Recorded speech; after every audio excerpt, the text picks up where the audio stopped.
Frankfurt University. Okay, so welcome back to the second part of this section. We will talk about now dark matter with Katherine Freese. So please, the stage is yours. Okay, so first I need to turn on the microphone, which I have currently not succeeded. Did I yeah, I can tell it's on. Okay, well, I wanted to start right away introducing myself. I'm now at University of Texas in Austin, but 10 years ago I was director of Nordita, and I wanted to put this picture up in honor of Luca Buoninfante, who was at Nordita, and the organizers Elizabeth and Amina, who are at Nordita, and many others who have a connection with Nordita. And then I was back and forth to the US in Stockholm, where they've been very generous with their grants, both to me and to Frank Wilczek. And thank you, Slava, for approving the way that worked. And I'm going to show pictures of some of the people that were in my group at the time. Now, I also wanted to say I completely changed my talk after arrival because Luca asked me to introduce dark matter at the level of showing proof that it exists, which is an old story. And some of the participants here also said, yes, please do that. So it's a different talk, sort of with an overview of the past and also what's going on in dark matter, in the dark matter experimental side. So, I've already done something wrong. Oh, here we go. This problem is 90 years old. And many of you may not know that it actually originated with work of Knut Lundmark in 1930. He's a Swede, and they did not like his work, so they shipped him out of Stockholm to Lund, which now is a very good place to do physics, but at the time was not. And so then famously Fritz Zwicky, who is pictured on the right. And this is, he was looking at galaxies in the Coma cluster, and you have hundreds of galaxies, and you observe them moving around the center of the cluster, and then he saw some of them that were moving too fast in the sense that they can't possibly be obeying Newton's laws. In other words, if they're moving that fast, based on the stellar light from the other galaxies, they should be escaping. There's nothing to hold them in. So the postulate is, put additional mass in there and call it, in German, dunkle Materie, which is the German for dark matter, and all we meant with this is it's not stars, it doesn't shine, it's dark. And frankly, that's about as much as we still know today. So he was a Swiss scientist working in the mountains above Pasadena. And by the way, they're serious mountains, which I didn't learn until I tried to bike up them. Anyway, so the same vertical drop as the famous resorts in Colorado. So, and this is he was a cantankerous character. He called his colleagues spherical bastards because no matter what direction you look at them from, they're still bastards. And this is in his book. So, not the PhD advisor you necessarily want. Then there was a lot of debate after this, pro and con, and measurements from others. And I have more funny stories, ask me later. But then it was really in the 1970s, the work of Vera Rubin, using the instruments of Ken Ford, who nailed this problem in the sense that she found evidence in every single galaxy she looked at, the same kind of stuff I've just been talking about, objects moving too quickly. And this is when the scientific consensus became, yes, it's real and we have to figure out what it is. And so what she did was look at rotation curves of galaxies. In other words, if you're at the center of the galaxy, when you move out a distance r, how fast is this object moving, whether it be dust or stars or whatever. And it's just Newton's laws that tell you that the speed should be determined by the amount of interior mass, and it was simply too large. And this is not her work, but it's the same idea that as you move away from the center of a galaxy, the orbits as you move to the right, the radius as you move to the right, the speeds are determined by the mass, and based on the stars, this is what should have happened. It's like the planets in the solar system get slower as you move farther out, but nope, there are flat rotation curves with things moving too quickly. And if you add in dark matter, then it works.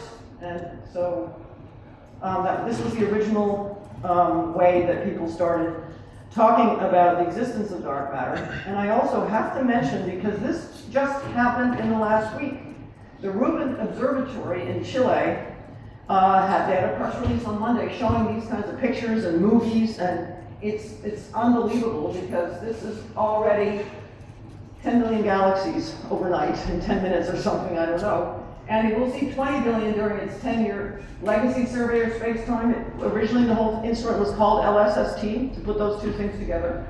And also, so far, 2,000 asteroids.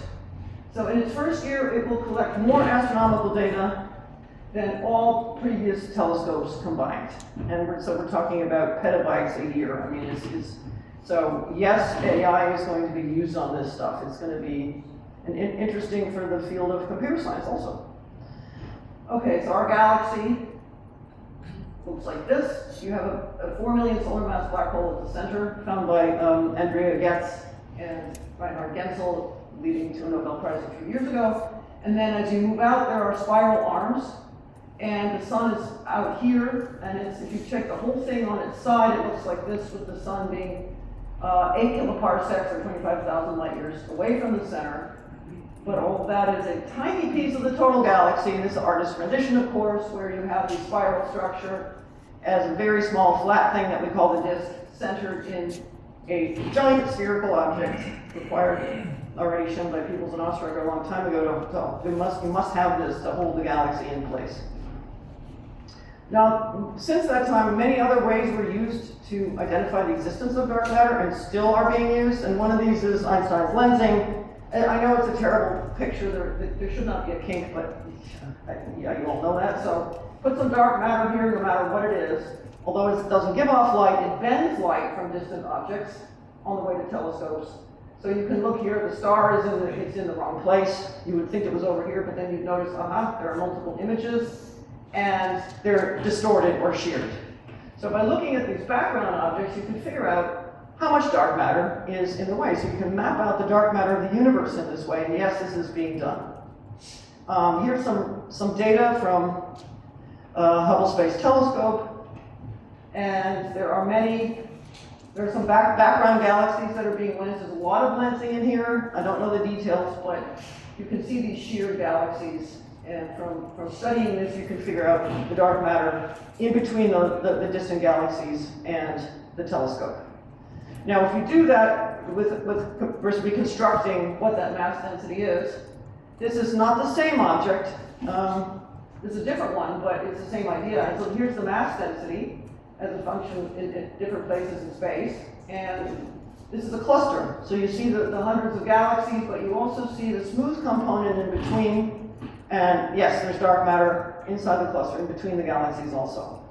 So there's definitely something there that is pulling on everything else gravitationally. And all right, next I'm going to show the famous bullet cluster. And what happened here is you have two clusters of galaxies that collided. And what happened during the collision is that the atomic matter, which gives off X-rays, that's how you see this gas giving off X-rays, that's how you know it's there. Well, it has electromagnetic interactions, strong interactions, it gets stuck. On the other hand, something else is going on, because this, found by lensing, there's a different type of matter that keeps going, it didn't stop. So it doesn't have those interactions. And yes, it feels gravity, so eventually this thing will coalesce. But at the moment, you have two different types of matter seen in this thing. And it's called the bullet cluster because somebody thinks it looks like a bullet. All right, so the absolute incontrovertible evidence for dark matter actually comes from this cosmic microwave background. And so we've already seen this plot in Slava's talk, but from the Doppler peak, we know that the geometry of the universe is flat, and we know that connects to the total energy density of the universe of 10 to the minus 29 gram per cubic centimeter, whereas on Earth we're at 1 gram per cubic centimeter. So a very funny story when the Queen of Sweden asked me to define outer space, define space, but this is too long a story, but I tried to explain this, and it was a very funny story. Anyway. Okay, so here are the 6 cosmological parameters fit to the data that give you, first of all, the flat universe, and it gives you the baryonic content of the universe. It gives you the cold dark matter, the dark matter content of the universe, and as well as some inflationary parameters and other things about the universe. And as I was saying earlier, there's many, many other things you can learn from the cosmic microwave background. One of them is an extraction of the Hubble constant, which is responsible for the Hubble tension. I'll mention something about these tensions on Friday. All right, so let's get back to the dark matter problem. Okay, so it's there, known from these pieces of evidence I mentioned, also Big Bang nucleosynthesis, and we now have a concordance cosmology. If you have dark matter, matter density, out of what fraction of the total universe is in the form of matter, and here, well, this dark energy density, assuming it's a cosmological constant, that's a really tough one. Who knows what's going on there? And the CMB gives you the fact that you have to be along this curve. Then so the supernova, this blue curve, and clusters here, and there's much more evidence at this point that all point to the same thing. This right here, which corresponds to this picture of the universe, the lambda cold dark matter standard paradigm for cosmology.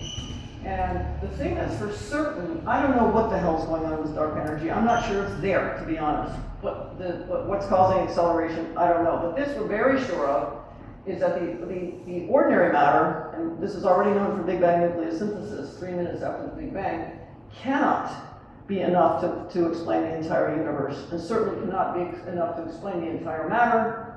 So dark matter then would be 25% of the total. What is it?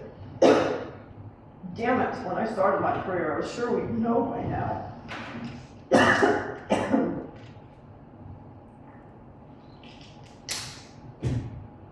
My voice is cracking, that never happens.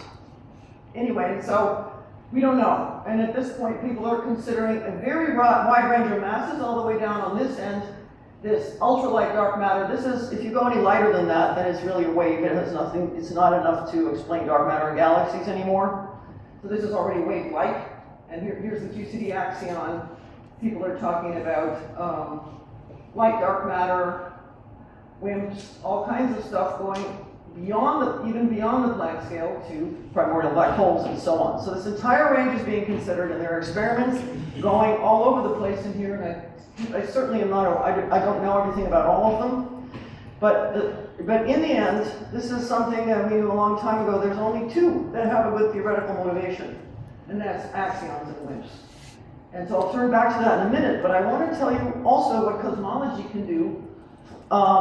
Well, I mean, back in the 80s, people thought neutrinos do exist. Why the hell can't they be the dark matter? And already then it was known, nope, they're very light, and they can stream out a structure and destroy galaxy formation. So I want to say a little bit more about what we learned about neutrinos from cosmology, because I think it's really interesting.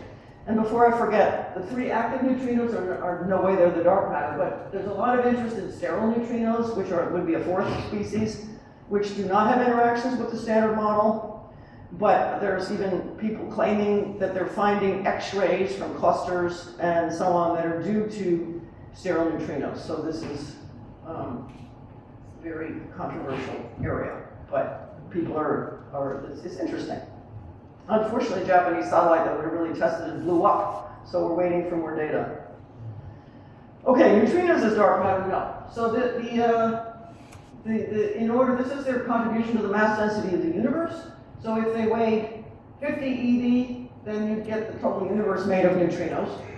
But we now know the sum of neutrino masses adds to roughly 0.1 EV. In other words, they contribute 0.5% of the mass of the universe. Where did those different data come from? Well, one thing that you absolutely cannot argue with, there's neutrino oscillations experiments. And so we have solar neutrino oscillations, and we have atmospheric neutrino oscillations. So but they only teach you about mass differences. So there's still 2 possibilities. For sure, no matter what, the sum of neutrino masses is bigger than 0.06 eV. Now, it's possible that if the lightest one is electron neutrino light, because the mass and eigenstates are different from the interaction eigenstates, that's called the normal hierarchy. But it could go the other way around. Here's the electron neutrino mass eigenstate being the heaviest. And so people are trying to push the mass limits down here, so you can say the inverted hierarchy is ruled out. We're not there yet. Okay, those are mass differences. We really want to know the actual mass, and there's I mean, why this great interest in neutrino mass? It's really the only piece of experimental physics that for sure is beyond the standard model of particle physics, the fact that neutrino has mass. And the way to get the absolute scale of neutrino masses, there's many ways to do it. I'm going to come back to cosmology, but we have tritium beta decay measurements, we have neutrino-less beta decay measurements. All three of them measure different combinations of the mass eigenstates. And I can't resist this. This is my favorite person on the planet. Some of you know him. And so this is a double beta decay limit. All right, cosmology. What do we learn about neutrino mass from cosmology? And basically, if you use CMB data, well, there's degeneracy with the Hubble constant, so you have to do more than that. So you have to use galaxies in some way or another. And when you do that, we in my group in Stockholm, we got bounds like this, which ended up in the particle groups, data groups review particle properties. That was fun. And the Planck satellite did better, and now there's a lot of controversy about what DAISY is getting from the baryonic acoustic oscillations. I do want to say, but in any case, you can see we're down at the 0.1 eV level, so it's very interesting. And this is from cosmology. Now, the other thing that I wanted to point out, people say, yeah, well, you're assuming lambda CDM, and I want to say something about that. So these were two people in my group in Sweden, and they're 3 years post-PhD, a tenured position in Trento. Some people here are working with him, Sonny Vignazzi. Martino Giorgino, 4 years post-PhD, a permanent position with INFN in Ferrara. So the Italian people come work with me, you seem to do well. It's kind of amazing, really. Anyway, so he had the idea, let's look at other cosmologies as long as you always maintain W greater than or equal to -1. In other words, it can be dynamical dark energy, but never go phantom. And as long as you do that, actually the bounds are tighter on neutrino mass. So going beyond lambda CDM is only going to work to avoid these bounds if you do something exotic, which may be the real world, but anyway. So I also wanted to say that in Texas, we have joined the Simon Observatory because the future cosmic microwave background experiments can also do a lot for neutrino mass.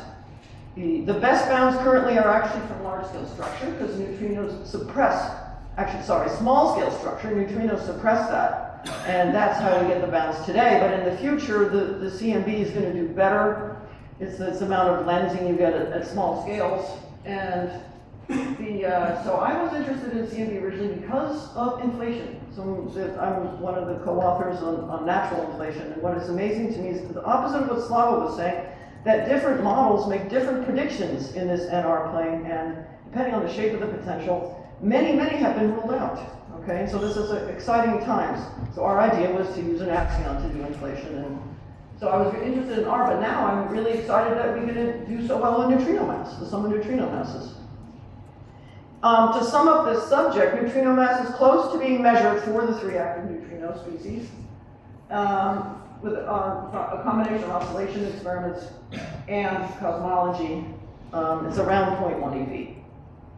Okay, so let's actually turn to dark matter now, and one of the more interesting candidates, primordial black holes as dark matter, which we've heard about several times already, and they got a lot of resurgence. It's been around for a while, this idea, but it got a resurgence of interest due to LIGO because there was a paper by Kamienkowski, and I don't remember who else, who said, look, the very first black holes in LIGO, they could already be primordial black holes. So all of a sudden, everybody's really excited in this topic, and I have to show this picture of Florian Kuhnel, who is now also working with Gia Bali in Munich, and he has done a lot of work on primordial black holes, showing that different ones of different masses can solve various problems in astrophysics, and it's interesting work that he's doing. Okay, so back to the 2 best motivated dark matter candidates. The only 2 that have really great motivation, 2 is still true today, because they weren't invented only to explain the dark matter problem. They already had other motivation in particle physics to solve other problems. And we heard from Frank about axions, which arise in the Peche-Quinn solution to the strong CP problem, you automatically get a particle, and this was noticed by Steve Weinberg and by Frank giving it the name Axion, and, as he showed us. And what I wanted to add on this, Luca Bizzanelli, who's here today, another member of my group who also has a permanent position now here in Salerno, and wrote a review. And so this is showing the experimental status that this is based on the photon-axion coupling versus axion mass. And where you want to get to is for the QCD axion is along this yellow curve. People are also interested in axion-like particles from string theory and other motivations, and there's a lot of experimental effort there as well. This, of course, is by far the most interesting region, and I wanted to highlight the ADMX experiment, which is one of the ones probing down into this. Mad Max, and a lot of experiments. And there's other ways to, oh boy, 10 minutes. I'm through about a fifth of my talk. Okay, wonderful. And as far as axion masses, again, cosmology and astrophysics already this is an ancient plot showing that on one end, this is the axion mass, or the axion inversely with the axion decay constant. You get too much dark matter on one end, and on the other end, you destroy stars.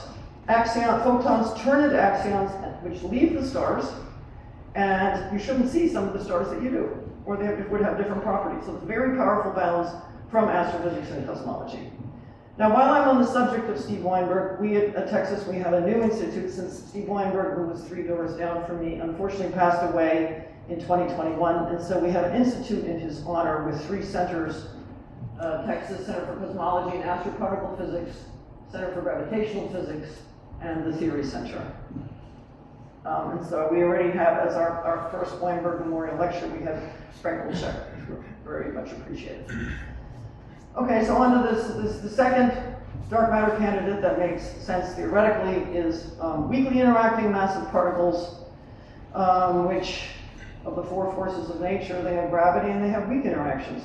And that's it. And the reason that people like them, some people call it the WIMP miracle. I think that's a little strong, but anyway, the basic point is, in the early universe is a thermal bath. We can compute how many particles there are, how they're interacting, we know exactly what they're doing. It's kind of amazing. And so we can watch these particles, if they're their own antiparticles, they annihilate among themselves and turn into something else. And you can ask how many are left today as the universe expanded and those annihilations stopped. And the answer is this, where the only ingredient here is the annihilation cross-section being given by weak interactions. And if you do this, you get essentially the right answer for the dark matter abundance today, with the masses being roughly in the GeV to 10 TeV range. Okay, so and then the second reason is there's a lot of particle theories that give you WIMPs. Of course, the motivation here for supersymmetry isn't as strong as it was 10 years ago, but it is true that the lightest supersymmetric particle could be a WIMP candidate, with all the other heavier particles decaying to lower and lower masses. And then we talk about a 3-pronged approach to WIMP detection, make it, shake it, or break it. And just briefly, the way to make it would be, why isn't this moving? Okay, I'm stuck. Somebody help. The slides are not moving. Press the button. You mean escape and come back in? Yeah. The computer's frozen. I can't even escape. Wait, what did you do? Just click. Oh, I did that. I swear to God, I tried that. What button? I must have hit something else. Okay. Yeah. It was a quantum effect, right? Short-lived. Okay, so at the Large Hadron Collider at CERN, you collide protons together and you hope you're making supersymmetric particles, and you hope which would disappear from the detector, missing energy, and it could be dark matter. Has not happened. Could be at higher energies, could be slightly different theories, so nothing there. Second way is direct detection laboratory experiments. Now we're going underground. if the dark matter is made of WIMPs, there are 20 billion going through your body every second. Let's stick a detector and find that. So then you would have, okay, so a particle scatters off of the nucleus and deposits a small amount of energy, very small amount, KeVs of energy, very low count rates. And so I have to put this up here because my PhD advisor, Dave Schramm, was one of the founders of this field, and he died at age 52 flying his plane, but I was lucky to have him as my advisor. Okay, and so then that was me as a student, me as a postdoc. We were making predictions for interactions of WIMPs off of nuclei, well, off of Feynman diagrams and so forth, and also added in this is the event rate, and the other thing that's interesting, of course, is the distribution of these things in the galaxy, and we put in a Maxwellian distribution where the typical speed is about 270 kilometers per second, and to this day, these approximations are pretty good. So this underground laboratory efforts are everywhere. Yes, you have to go underground to shield from cosmic rays. And the only any experiment that claimed a signal is DAMA, which is in the Gran Sasso tunnel under the Apennine Mountains. So in this tunnel you have xenon and you have this DAMA experiment. And what they saw was something we predicted, namely an annual modulation of the signal, because as the sun is going around the center of the galaxy, which means the WIMPs look like they're coming at us like a wind. And at different times of year, then you would get a different signal, different relative velocity. So it's a very simple prediction. And they have, I think it's probably more than 12 sigma. The data goes on, but the question is, what is causing this annual modulation? And it was a big, but the other experiments that made of other material, so the fact they didn't see anything, you didn't know how to compare. Well, now you do, because these other experiments are using the same materials, sodium iodide crystals, and two of them announced about a year ago that they are not seeing modulation. And so here's DAMA, and here's what they're seeing. And so, is it ruled out yet? Getting there. Not yet, but getting there. Now, this experimental effort is not done. So the Department of Energy, and they haven't removed the funding, are still going after lower and lower sensitivities. And we're actually hitting the neutrino floor. You're seeing solar neutrinos, atmospheric neutrinos are competitors with dark matter. You've got now neutrino detectors. And yes, they're seeing it. Xenon and Panda X are seeing solar neutrinos. All right, so I have to talk about an idea we had, paleo detectors. And this is a new direction where, well, if you have, this is the relevant number. Instead of using xenon with kilotons of detector, 1 gram gigayears is just as good. You pull out things from deep underground, rocks that have been hit by dark matter, and tracks have been collecting for 500 million years. And so we made predictions for this, which show that you can get down, you can do better, especially low mass, than any of these giant detectors. And science tools are very interesting, not only WIMPs, but also supernova neutrinos. You can get the history of supernova going off in the Milky Way. In other words, the star formation history in the Milky Way. Reactor neutrinos, you can monitor them. Solar and atmospheric neutrinos, etc. There's a lot you can do with this stuff. And the thing that's kind of amazing is, well, these are color centers, for example. Here there's a defect in this case consists of a vacancy in the crystal lattice when it's hit by a particle. Electrons fall in, and then you excite them to make them fluoresce. The crystal changes color. I'm in big trouble. But I want, as far as time, but I want to tell you that one thing that's kind of amazing to me is it's really happening.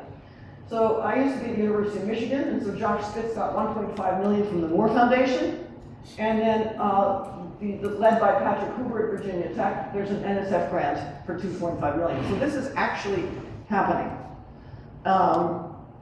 Okay, so I'm going to skip ahead. I want to be able to at least have a few minutes about this is my original talk, I haven't gotten there yet. So the idea is, and this is we had this idea in 2007, that's Paleo, Bundalo, and I were working with many people now. There's a horrible cult film that predated us. Okay, so the basic idea is, we're going back to redshifts of higher than 10, and the very first stars to form in the history of the universe, instead of being powered by fusion, they could be powered by dark matter. That's the basic idea. But I want to emphasize right now and over again, these stars are made of hydrogen and helium from the Big Bang.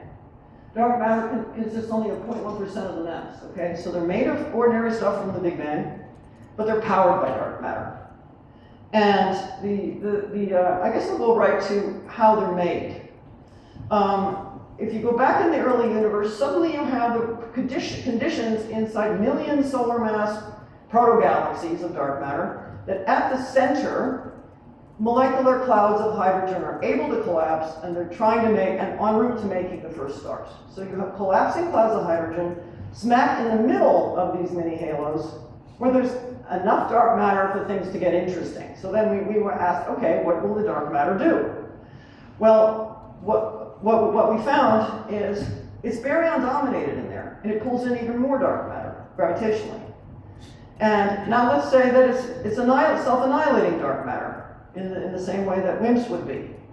Well, in that case, what are the dark matter annihilates into a chain of particles, and in the end you get gamma rays and positrons, which people are looking for these things in experiments, which I didn't have time to talk about, but all of this stuff would interact with the hydrogen and get trapped in this cloud, this collapsing cloud. Neutrinos would escape, but most of the stuff would get trapped. And if it gets trapped in there, it means it's a heat source. It's dumping heat into this cloud, and eventually this heat source is so much that the cloud can no longer collapse. So it stops collapsing, and when that happens, it becomes a new kind of star, which we call a dark star.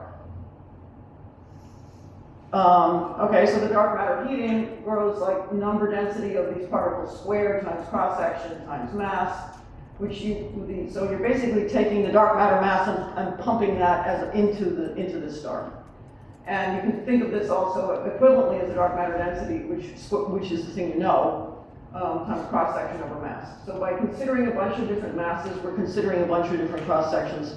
The canonical one is the standard annihilation cross-section that you use in the early universe, but it could be many orders of magnitude off. It doesn't matter, the same thing happens.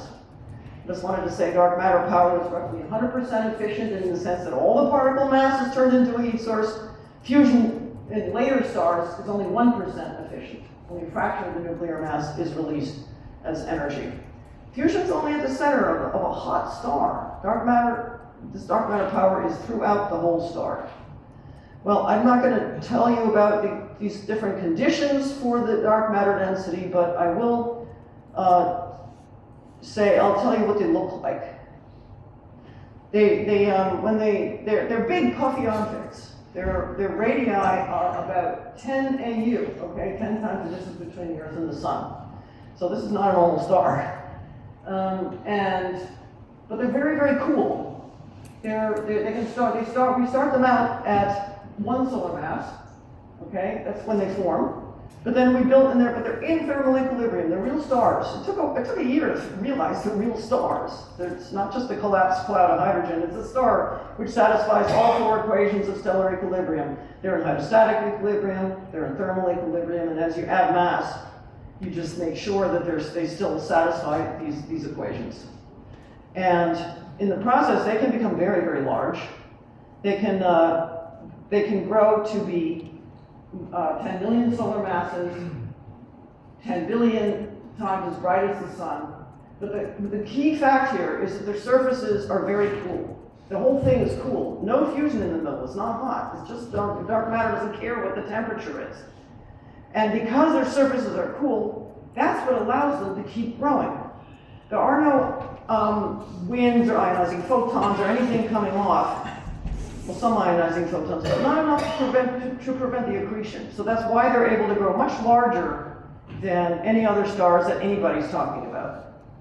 So we build up the mass, and just want to emphasize again, baryons dominate the energy density. Look at the dark matter is much lower. It's important to say that. And then we can watch the luminosity as a function of time with the different components. Is there enough dark matter? Yes. here's the bright, how bright these things are, and here they are growing. Okay, so this is for 100 GeV, one of these is growing. And up here you satisfy very simple, oh yeah, I better hurry up, okay. You can get more dark matter later from capture, the same thing that's going on in the dark matter experiments. The dark matter hits the hydrogen and gets captured from elastic. This is an additional piece of physics of elastic scattering. All right, so the two things you get out of this, big black holes. This is a major problem for standard cosmology, the big black hole problem. Well, if you start with a 1 million solar mass star, when it dies, it becomes a 1 million solar mass black hole at very high redshift, which can explain these unexplained big black holes, including the ones that James Webb Space Telescope is finding. And here's a record-breaking distant quasars, 10 to the 7 solar masses at redshift 10. The other thing that I want to talk about is observing them. So you make a prediction for the spectra. Here are the original basic predictions. And yes, the James Webb Space Telescope has candidates. Just wanted to say one of these would be 1 billion times brighter than the sun. And so therefore, it could look as bright as an entire early galaxy of small stars. So in 2010, we said, okay, yes, you can see them in the JWST. And the most recent work was my former student, Cosmine Illy, and his student, Gillian Paulin. And what we looked at is, in the James Webb Deep Extragalactic Survey, there were several objects, and we showed that, yes, they would match the data in terms of the spectra match. And all right, so our first analysis, I'll just show you. This is our first analysis that these are the data points, and here are the spectra. It's a good fit. And since that time, we've done more work on it, which I'm going to skip ahead. Oh, how do you tell which it is, a dark star, an early galaxy? There's an absorption line, which would be a smoking gun for the dark stars. Should I stop? I should stop, right? Okay, one more last comment. There is another tension in cosmology, which is there are too massive early galaxies in the James Webb Space Telescope. Fine. Some of those are dark stars. Okay, so I think I better conclude. So in conclusion, neutrino masses add to 0.1 eV, with cosmology helping a lot with that. The nature of dark matter is still puzzling, and still the best motivated particles, axions, and WIMPs are now being tested experimentally. DAMA is not confirmed. New idea, paleo detectors. And we have dark star candidates in the James Webb Space Telescope. I don't care if it's WIMPs or something else. Self-interacting dark matter also works. Any heat source from dark matter will do the trick. So sorry I went over. I had an initial talk, and then I think I added another one at the front of it.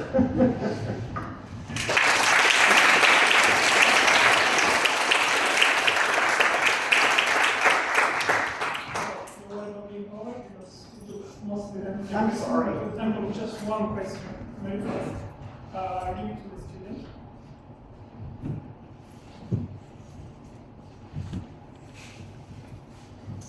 Thanks for the talk. I have a question about Paleo detectors. I'd never heard of them. In dark matter direct detection, you have to be very careful about decays and so forth. But can you expand a bit of this? What happens with this? I mean, for example, say that you have xenon. Then you have to rule out all sorts of interactions that may come from beta decay or so forth. And maybe I simply misunderstood what paleo detectors are. But. In paleo detectors, the big background is actually uranium, because uranium exists everywhere in the universe, including where you're pulling these samples from. Let's see, do I have? Oh, I have the slide, this backup slide, I forget. I'll just tell you. Spontaneous fission is a big problem. It produces neutrons, and which is the biggest also competitor for dark matter in the standard underground detectors. And so what we actually, I have a beautiful slide somewhere which shows you, and neutrinos also, but they have different spectra. And so you can identify them. And when in some of the original uranium decays, you can actually pick out the thing that decayed to even. So there are ways to deal with it. So the reason that paleo detectors work now, people tried similar things I don't know, 30 years ago, because you have nanometer resolution. That's how big these tracks are, they're tiny. And so this new readout is what enables, and the people who do this readout for other reasons have joined these experiments now, because they already have the technology to do it. So that's why it's exciting and can actually work. Okay, so you rule out, for example, neutron interactions because of yeah, sorry. Maybe let's postpone to the discussion section. So let's take the speaker again.